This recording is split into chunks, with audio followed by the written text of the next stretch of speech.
Good evening, everyone. So, Jeremy, your speech title is called Journey into Your Mind. Now, I always appreciate Jeremy brings something different to the table every single time. Like from the past, in his award-winning humorous speech, he made it into an educational message as well. I'm sure most of you remember that. So tonight, he bent the rules again, he pushed the boundaries, and that's not something everyone can pull off, and that's what I really appreciate about Jeremy. So can we have a round of applause for him? Now, I really like Jeremy's sense of irony. So the project it's get comfortable with visual aids. But what did Jeremy ask us to do?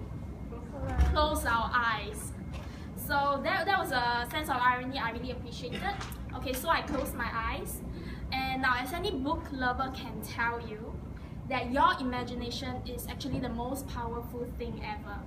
I may be on a train from Boon Lay to Pasir Ris, going to a chalet, but on that 1 hour journey, right, I can be a wizard in London, a revolutionary leader in District 13, or an elf in Middle Earth.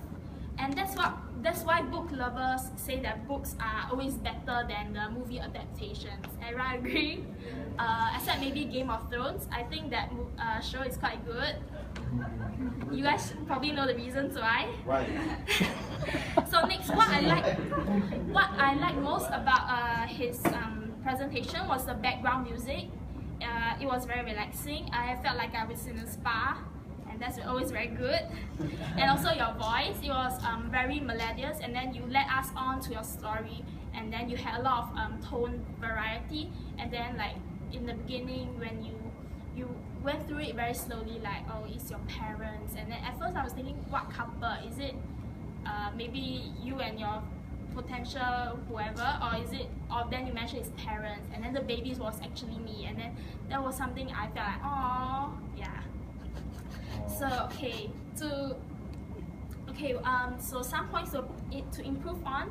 So when you told us to close your eyes, right? So halfway through, I played cheat a bit lah. I look up, and then I saw about less than half the audience, they had their heads up as well. And then I saw on the screen there were images, there were PowerPoint slides.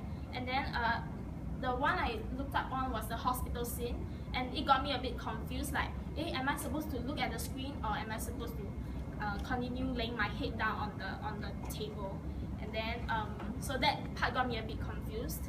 So I would have liked if you made your message like consistent. If you want us to put our heads down, and then we should all put our heads down lah. Okay.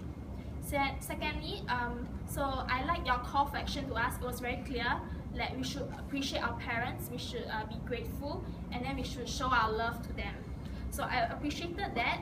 However, I towards the end, I felt it would be better if you soften your tone, because you were a bit scolding us, and I don't like to be scolded. And then I felt a bit scared and sad, like, oh yeah, I should do that. I feel like a guilty child who like stolen something or something. Yeah, so I would have appreciated it if it went in line with your very soft approach at the beginning. Like, yeah, like we should do that instead of, you guys should do that.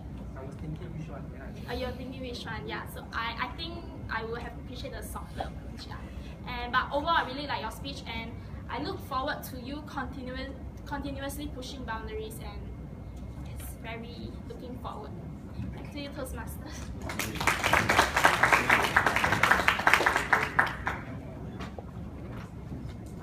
Alright, thanks, Ying. Always good to know you like the softer approach.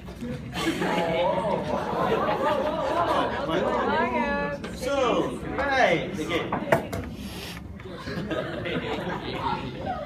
Can't keep a straight face. Okay, alright. So next up, we have Tony's speech evaluation, which will be done by Zhao. Zhao, please.